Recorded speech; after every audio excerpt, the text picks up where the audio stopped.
Olá!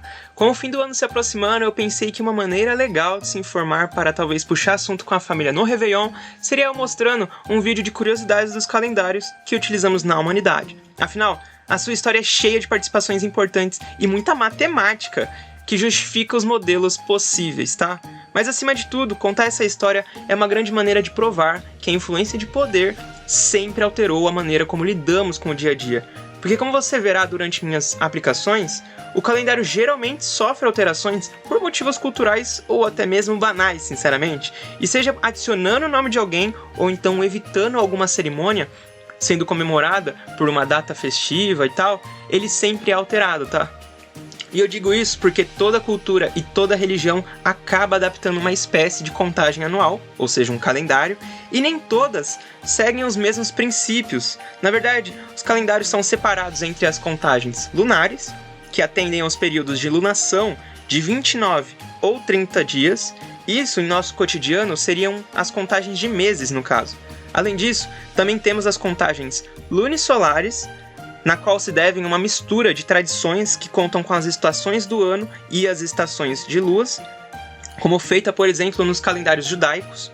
E ademais, também temos, por exemplo, o islamismo, que há uns milênios atrás se baseavam em calendário lunar, com ciclos menores e contagens diferentes do que estamos acostumados aqui no Ocidente. Por exemplo, temos aqui as contagens solares, que se depende, na verdade, das estações do ano, como o calendário gregoriano que temos aqui no Brasil, visto que sua duração é de 365 dias, dividido em 12 meses.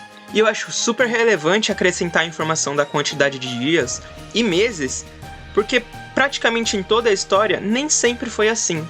Algumas, na verdade, das civilizações fizeram contagens menores. Os próprios egípcios contavam com 360 dias, em 12 meses de 30 dias cada. Eles eram bem pontuais, onde na verdade na antiguidade tinha um jeito bem prático de organizar o ano. Eles dividiam tudo em 3 partes, de acordo com o que estava acontecendo na agricultura do rio Nilo. Então tinha a época que o rio transbordava, tinha a época de plantar e tinha a época de colher. Mas assim, nem sempre isso funcionou, e visto que tinha uma ausência de dias nesse ano e sempre interferia na contagem da estação, eles acabaram por optar por uma adição de dias. Então você tinha 365 dias, 12 meses e 5 dias extras para você festejar. E um dos casos mais legais de calendário que temos é o calendário romano antigo, ou chamado também de Rômulo, e ele contava com apenas 10 meses e 304 dias no ano. Pois é, muito pouco. Eu sei que parece até um absurdo, e é difícil de imaginar isso no começo, mas eu aposto que ele justifica muitas das dúvidas que temos hoje quando nos perguntamos sobre nossa contagem. E eu digo isso porque foi elaborado que os 4 primeiros meses seriam dedicados aos deuses, que em suma são aqueles atendidos por nomes de planetas na cultura romana.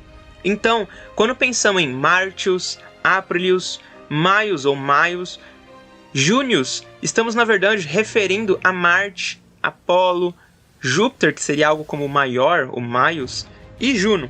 E por tradição, os demais meses receberiam uma contagem numérica romana, como por exemplo Quintilis, Sextilis, Setembro, Outubro, Novembro, Dezembro. Então assim, você consegue ver algum sentido nisso, até mesmo porque o mês de dezembro representa o 10º mês, no caso.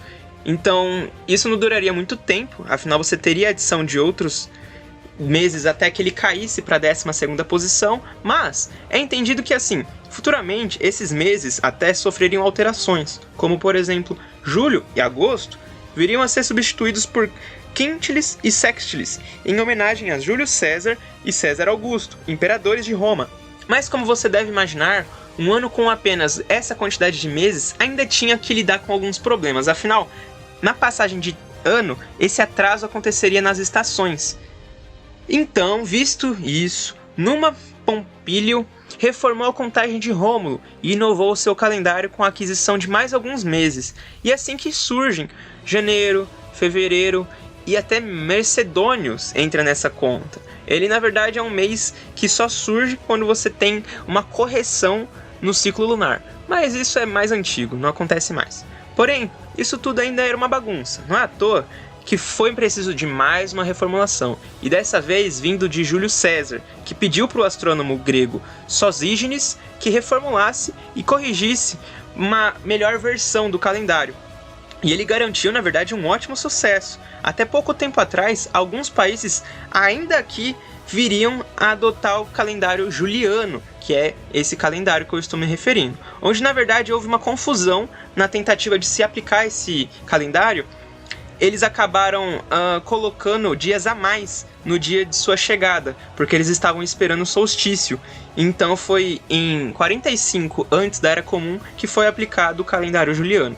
Mas olha que bizarro, um erro de cálculo ocasionar, em dias a mais, na verdade muitos dias a mais, né? Quase 90 dias de diferença. Enfim, muito estranho mesmo. O seu sucesso, na verdade, do calendário juliano, provavelmente se dá porque ele começou já a adotar o ano bissexto, sabe? Então ele serve como uma compensação do ciclo lunar. Isso, pra você que sempre se perguntou por que existe o ano bissexto, eu vou explicar, na verdade. E lembra que eu falei que o ano tem 365 dias? Pois é, na verdade eu fui um baita mentiroso com você, porque a real mesmo é que eu preciso ser algo mais preciso, e ele resulta em 365 dias, 2425. E é isso que não faz sentido. Mas não faz nenhum sentido porque a gente tem a adoção do ano bissexto, que funciona como uma adição de um dia de 4 em 4 anos.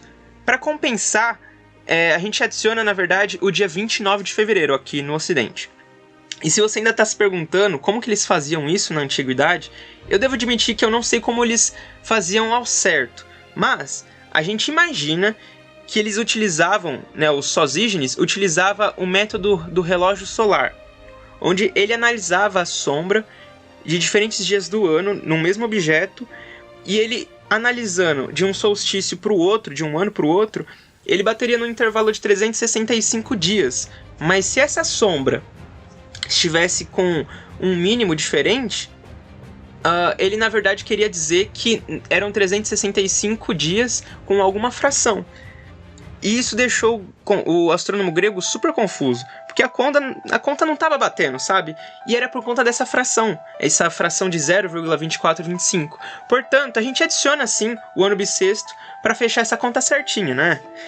E não é bem assim também, é bem complicado, porque a conta real seria de 365 dias mais 97 sobre 400 avos. Isso é uma coisa bem estranha de se mostrar, mas, em outro resumo, é como se a gente tivesse que adicionar 97 anos bissextos a cada 400 anos. Em suma é isso, tá? É basicamente isso que quer dizer. Mas relaxa, esses cálculos eles só foram adicionados posteriormente com o nosso calendário atual, e acredito que nunca vão atrapalhar o seu dia a dia. Mas você pode apostar que se você fosse um trabalhador rural há mais de 2000 anos, e você tivesse que depender de colheita para viver, você ia querer sim saber como funciona o começo e o fim de uma estação.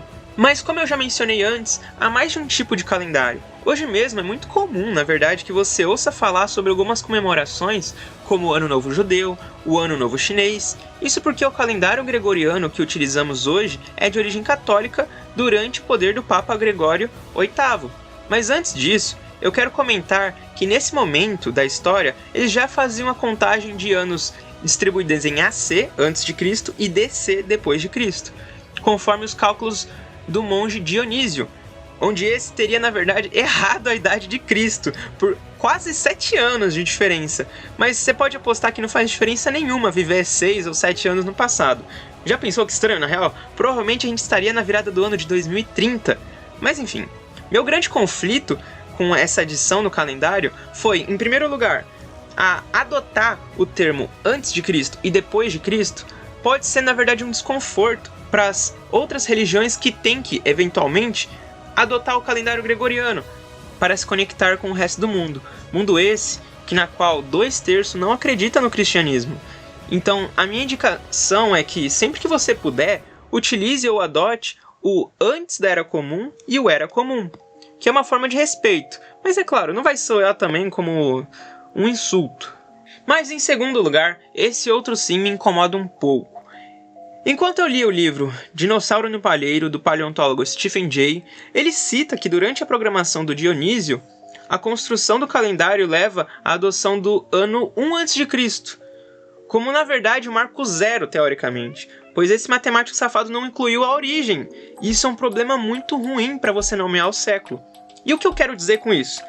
Bom, parece super confuso, é que entre as datas de 50 anos antes da Era Comum e 50 anos na Era Comum, não há 100 anos de diferença entre esses períodos, como o esperado.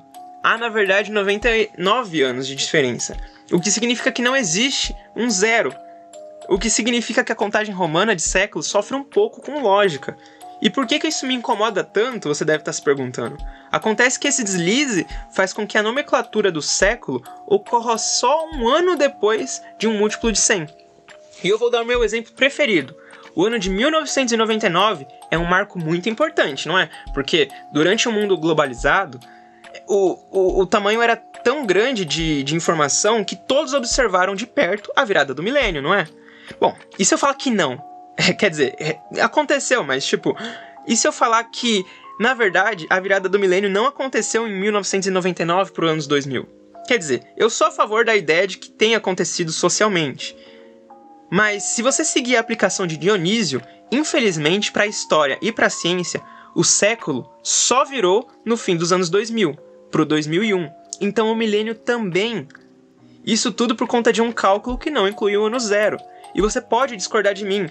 Também não gosto da maneira que foi feito, porém é relevante se inspirar no posicionamento de um calendário que, inclusive, o Roberto Boxco, que é um professor de astrofísica da USP, ele acaba comentando a partir de um momento que o calendário gregoriano já definiu isso há muito tempo, é assim que funciona. Agora voltando para o Papa Gregório VIII, no ano de 1582, o astrônomo Luiz Lilio propõe, e alguns países da Europa adotaram a prática de um calendário gregoriano, que é o que utilizamos hoje, para satisfazer principalmente as vontades da Igreja Católica. Assim, eles queriam, na verdade, deixar o festival do Carnaval longe das comemorações de Quaresma da Páscoa, e evitar-se heresia, sabe, de você estar comemorando muito próximo da Páscoa. Mas eles tentaram também achar um modelo perfeito, entre muitas aspas, tá? Perfeito de calendário. E foi em 1582 que na comissão resolveu tirar, suprimir 10 dias do calendário para você adicionar esse calendário novo. E o mais bizarro é que todos que foram dormir numa quinta-feira, do dia 4 de outubro, acabaram, meio que viajando no tempo. E no dia seguinte seria uma sexta-feira, dia 15 de outubro, porque foi suprimido esses 10 dias. É bem estranho pensar nisso. Além disso, esse novo calendário, o calendário gregoriano que utilizamos hoje, introduziu aqueles cálculos de correção que eu falei. Ele garantiu um erro para o calendário de apenas um dia a cada 3.000 anos, aproximadamente. Isso é muito diferente do que estávamos acostumados nos outros calendários. Então isso é muito legal. Então, como visto, o calendário sempre foi algo mutável no tempo e influenciado por poder, independente da religião, da cultura ou da região que ele é criado. Ele sempre vai ter mudanças, e muitas vezes ele é influenciado até pelo ego de suas participações. Caso algum dia você tenha se perguntado o motivo de julho e de agosto, que são meses consecutivos, possuírem 31 dias cada, lembre-se que esses meses, na verdade, são uma homenagem a imperadores de Roma. E por conta do ego, os romanos não queriam que esses meses tivessem poucos dias. Então, adotou-se 31 dias em cada. Por isso que a ordem acaba ficando bem estranha. Mas eu espero que consiga entender o valor de astronomia e da parte social do calendário. E desejo a todos uma ótima virada de ano. Valeu, até a próxima!